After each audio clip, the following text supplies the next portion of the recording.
आप सभी का स्वागत है। सबसे पहले श्री हनुमान जी का वंदन। वही शक्ति के दाता हैं, महान भक्त हैं। श्री गुरु चरण सरोज रज निज मन मुकुर सुधार, वरणो रघुबर विमल जसु जो दायक फलचार।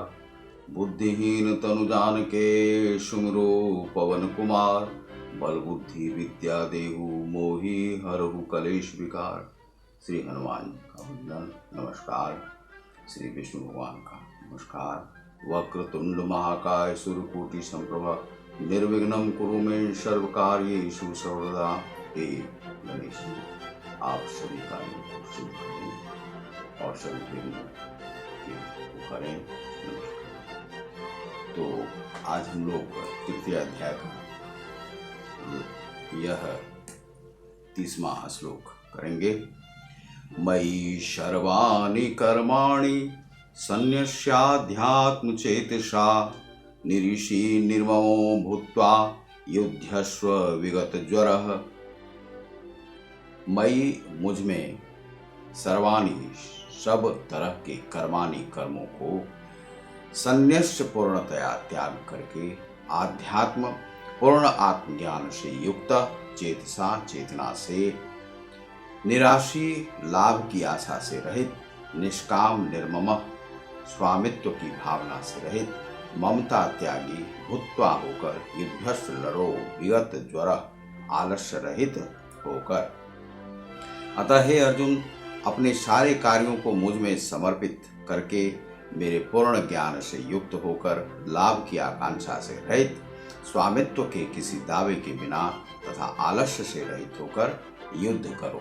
यहाँ पर हर साधन के लिए, हर कर्म के लिए कहा गया है आलस्य का त्याग करो। यह श्री कृष्ण ने अर्जुन से कहा है। अगला श्लोक 31वां। ये मे मतमिदं नित्यमनुतिष्ठन्ति, मानवा श्रद्धावन्तो न सूयन्तो मुच्यन्ते तेऽपि कर्मभि। ये जो मैं मेरे मतम आदेशों को इदम इन नित्यम नित्य कार्य के रूप में अनुतिष्ठन्ति नियमित रूप से पालन करते हैं, मानवा मानव प्राणी श्रद्धावंत श्रद्धा तथा भक्ति समेत अनुसूयंत बिना ईर्ष्या के मुच्यन्ति मुक्त हो जाते हैं, ते वे अपि भी कर्म भी सकाम कर्मों के नियम रूपी बंधन में। जो व्यक्ति मेरे आदेशों के अनुसार अपना कर्तव्य करते रहते हैं और ईर्ष्या रहित होकर इस उपदेश का श्रद्धा पूर्वक पालन करते हैं, वे सकाम कर्मों के बंधन से मुक्त हो जाते हैं। यहाँ पर सकाम कर्म को सही नहीं माना गया है और निष्काम कर्म को अच्छा माना गया है। निस्वार्थ भाव से किसी भी कर्म को करें, फल की आकांक्षा के साथ उस कर्म को नहीं करें। तो यह सकाम कर्म की यहाँ पर जो है वर्णना की गई है।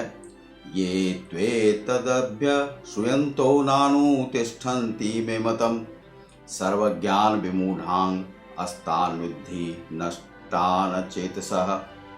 ये जो तू किंतु एतत् इस अभ्यसूयन्तः ईर्ष्यावश ना नहीं अचेतसः कृष्ण भावनामृत रहित, किंतु जो ईर्ष्यावश इन उपदेशों की उपेक्षा करते हैं और इनका पालन नहीं करते, उन्हें समस्त ज्ञान से रहित, दिग्भ्रमित तथा सिद्धि के प्रयासों से नष्ट भ्रष्ट समझना चाहिए।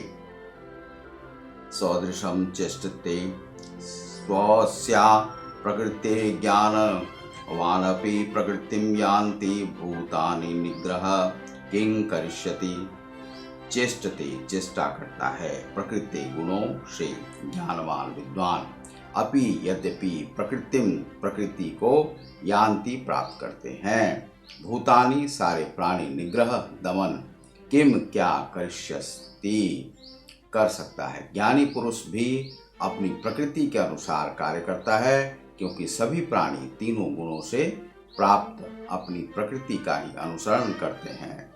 भला दमन से क्या हो सकता है। इंद्रिय सेन्द्रिय स्या थे राग द्वेषो व्यवस्थितो तयोर्न वशमागच्छेत्तो यस्य परिपंथिनो। इंद्रियस्य इंद्रिय का, इंद्रिय यस्य अर्थे इंद्रिय विषयों में राग आसक्ति, द्वेषो तथा विरक्ति आगच्छेत आना चाहिए, तो वे दोनों ही निश्चय ही अस्य उसका परिपंथिनो अवरोधक। प्रत्येक इंद्रिय तथा उसके विषय से संबंधित राग द्वेष को व्यवस्थित करने के नियम होते हैं। मनुष्य को ऐसे राग तथा द्वेष के वशीभूत नहीं होना चाहिए, क्योंकि ये आत्म साक्षात्कार के मार्ग में अवरोधक हैं। तो यहाँ पर आत्म साक्षात्कार के लिए द्वेष से रहित होना आवश्यक बताया गया है, और किसी भी द्वेष को अपने हृदय में नहीं आने देना चाहिए। आत्म साक्षात्कार और साधन मार्ग के लिए वह बाधक माना गया है। तो यहाँ पर जिस व्यक्ति को आत्म साक्षात्कार करना है, उसे यह जरूर जानना चाहिए कि वे अपने हृदय में किसी भी प्रकार का जो है द्वेष नहीं लाएं। श्रेयान् स्वधर्मो विगुणः परधर्मात् स्वनुष्ठितात् स्वधर्मे निधनम श्रेय परधर्मो भयावह। श्रेयान अधिक श्रेयस्कर, स्वधर्म अपने नियत कर्म, अपने धर्म, विगुण दोषयुक्त भी, परधर्मात् अन्यों के लिए उल्लिखित कार्यों की अपेक्षा, सु अनुष्ठितात् भली भांति संपन्न स्वधर्म अपने नियत कर्मों में निधनम विनाश मृत्यु श्रेय श्रेष्ठतर, परधर्म अन्यों के लिए नियत कर्म, भय वह खतरनाक डरावना, अपने नियत कर्मों को दोषपूर्ण ढंग से संपन्न करना भी अन्य कर्मों को भली भांति करने से श्रेष्ठकर है। स्वयं कर्मों को करते हुए मरना पराये कर्मों में प्रवृत्त होने की अपेक्षा श्रेष्ठतर है, क्योंकि अन्य किसी के मार्ग का अनुसरण भयावह होता है। यह कहा गया है कि अपने धर्म में मरना ही श्रेष्ठकर है, और दूसरे के धर्म में या धर्म परिवर्तन को यहाँ पर भयावह बताया गया। पर धर्म में नहीं जाना चाहिए, दूसरा अपना ही धर्म जो है श्रेष्ठकर है। अब लोग क्या करते हैं, धर्म बदलते रहते हैं। यह जो धर्म बदलने का जो प्रचलन है, यह कहीं से भी अच्छा नहीं है। मान लीजिए हम सनातन धर्मी हैं, बहुत सारे लोगों को प्रलोभन दिया जाता है कि इस धर्म में चले गए, इस धर्म में। भारतीय जो मूल भावना है, मूल भावना क्या है कि अपने धर्म में रहना। अपना धर्म क्या है कि सनातन धर्मी है हम लोग, और सनातन धर्मी जो है आज तक विश्व में जितने भी धर्मों का जन्म हुआ है, वह माना जाता है कि हिंदू धर्म से ही हुआ है और सनातन धर्म से हुआ, क्योंकि सबसे प्राचीनतम धर्म जो है वह सनातन धर्म माना गया है। और इस धर्म में का जो है सो बहुत बार इसका परिवर्तन किया गया है। इसमें डरा धमका कर पैसे के प्रलोभन से धर्म परिवर्तन करवाया गया है। लेकिन यहाँ पर श्री कृष्ण कहते हैं कि मरना भी श्रेष्ठकर है अपने ही धर्म में। दूसरे के धर्म में जो है वह बिल्कुल ही घृणित कर्म है। दूसरे के धर्म में जाकर और अपने को वहाँ पर स्वयं को मिटा देना होता है। तो स्वयं को मिटाकर यदि आप अपने किसी भोजन को या किसी कार्य को करते हैं तो वह आपका सही नहीं है।